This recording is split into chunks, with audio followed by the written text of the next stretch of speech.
ஆத்தா ஐஸ்வரி தாய் நத்தத்து மாதிரி தாய் ஏழைக்கு இறங்கி வாங்க. என்னை பெற்ற ஆத்தா ஐஸ்வரி தாய் ஏழைக்கு இறங்கி வாங்க. கூப்பிட்டவர்களுக்கு ஓடி வாங்க. அந்த மாதிரி என்ன பிரச்சனை, தீராத பிரச்சனை தீர்த்து வைக்கணும். செய்வனே பில்லி சூனியம் அங்காளி பங்காளி தொல்லை, அடுத்த வீட்டு தொல்லை, எதிரிய தொல்லை, மாண்டவ தொல்லை, எதுவாக இருந்தாலும் வரணும். அந்த மாதிரி என்ன நினச்சி இந்த இடத்துல குறி வச்சுருக்கோ அதுக்கு என் தாய் இறங்கி வரணும். சத்தியாவை கட்டுப்பட்டு இறங்குத்தா. ஆத்தா ஐஸ்வரி அந்த மனையில் என்ன நடந்திருக்கு, அந்த மயனுக்கு என்ன நடந்திருக்கு, வாதா ஏழைக்கு இறங்கி வாத்தா. கூப்பிட்டவர்களுக்கு ஓடிவா. எந்த செய்வனையாக இருந்தாலும் எடுத்தெறியணும். ஆத்தா தாய் வாத்தா. என்ன பண்ணி வச்சுருந்தாலும் எடுத்தெறியணும். அந்த மயனுக்கு உடம்பாட மன நிம்மதியை நீ கொடுக்கணும். வாத்தா ஆத்தா ஐஸ்வரி இறங்குத்தா. என்னை பெற்ற ஆத்தா. பங்காளியில் ஒரு அரசனாலே அவனுக்கு பகையே. அந்த அரசனோட பேசினாவே உனக்கு மன நிம்மதியே போயிடும்.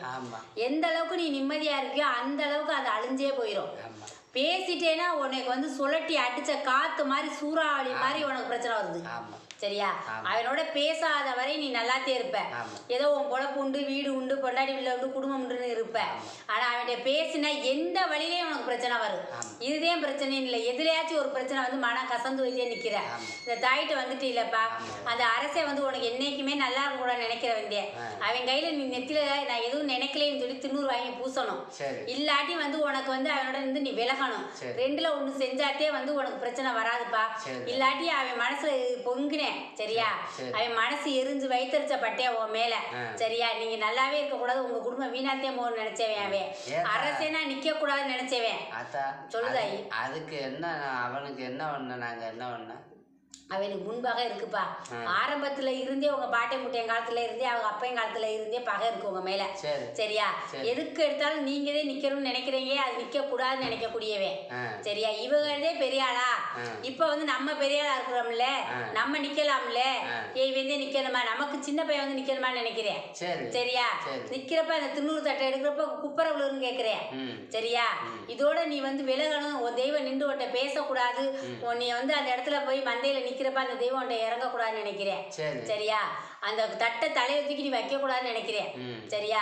அவனோட பேசுறப்ப அவன் நெஞ்சு எரிஞ்சுதே உன்கிட்ட பேசுறேன். சரியா? அவன்கிட்ட திண்ணூறு வாங்கப்பா. இல்ல அவன்கிட்ட நீ விலகணும். இது ரெண்டு செஞ்சாத்தே உனக்கு மன நிம்மதி கிடைக்கும். அவன்கிட்ட பேசிக்கிட்டே இருந்தாலும் உனக்கு பிரச்சனை படிப்படியா ஒண்ணுல பிரச்சனை வந்துகிட்டே இருக்குது. சொல்லுப்பா, கேள்ப்பா. அது நீ அன்னைக்கு சொன்னாரு தானா இல்லது வேற ஆளா? அவன்தேப்பா.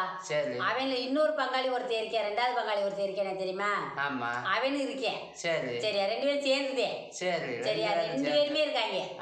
ரெண்டு பேருமே ஒன்னே கீழே உட்கார வைக்கணும்னு நினைக்கிறாங்க. நீ மேல வரக்கூடாது. இப்ப நம்ம பெரிய ஆளா இருக்கிறோம்ல, நம்ம தட்டை தூக்குவோம், நம்ம தட்டை தூக்கி திண்ணூற கொடுப்போம், நம்ம நின்று ஆடுவோம் அப்படின்னு நினைக்கிறாங்க. ஆனா உன் பாட்டேன்னு உன் பூட்டேன்னு பரம்பரைக்கு தலைப்பிள்ளைக்கிட்டே அது சேரணும்னு சொல்லிட்டாங்க. அன்னைக்கே சத்யாவுக்கு கட்டுப்பட்டு சத்யாவா கொடுத்துருக்காங்க. அவன் ரெண்டாவதே ஆட முடிந்தவர் அவன் கரகத்தை எடுத்து ஆடவே முடியாது. சரியா? அது உனக்குதே வாரிசுக்குதே கடைசி வரையும் அது வரும். சரியா? அவ சத்தியமே கொடுத்துருக்காங்க. தலைநாளையில பிறக்கிற ஆம்பளை பிள்ளைக்குதே அது சேரணும்னு சொல்லியிருக்காங்கப்பா. அவங்க ரெண்டாவது பிறந்தாலும் அது கரகம் எடுத்து ஆடவே முடியாது. தட்டை தூக்கி தலையில வைக்கவே முடியாது. திண்ணூறு தட்டை தூக்கி ஆடி திண்ணூறு கொடுக்கவே முடியாது. நீயும் போய் அதை சூடத்தை பத்த வச்சு ஆரம்பிச்சாத்தே அது அங்க நடக்குமே. சரியாப்பா? அது மாதிரி நடந்துகிட்டு இருக்கு. உண்மையா? அதான் உண்மை. ரைட்டு இல்லைங்கள, அவனை நீங்க தான் பண்ணணும். நான் சொல்ல முடியாது, அவன்கிட்ட எதுவுமே பண்ண முடியாது. உங்களால முடியும். நீங்க அதை தடுத்து அவனை என்ன பண்ணணுமோ நீங்க தான் பண்ணணும். சரி பண்ணி தரீப்பா. தாயிட்ட வந்துட்டீங்க. தாய் எனக்கு இனிமேல் எந்த பகையும் வரக்கூடாது, எனக்கு உடம்பாலேயோ மனசாலேயோ குடும்பத்திலேயோ பிரச்சனை வரக்கூடாது கேட்டு உட்காந்துருக்கேன். உண்மைதானேப்பா? இந்த பிரச்சனை தாயிட்ட வந்துட்டு இல்ல, இந்த தாய் தீர்த்து வைக்கிறீங்க பிடிப்பாமே. சரி சரி. என்னப்பா அம்மா கரெக்டா சொன்னாங்களா? ஆமாக்கா. ரெண்டு பேர் இருக்காங்களா? ஆமா, ரெண்டு பேருமே இருக்காங்களா? ரெண்டு பேருமே இருக்காங்க. ரெண்டு பேருமே இருக்காங்கப்பா.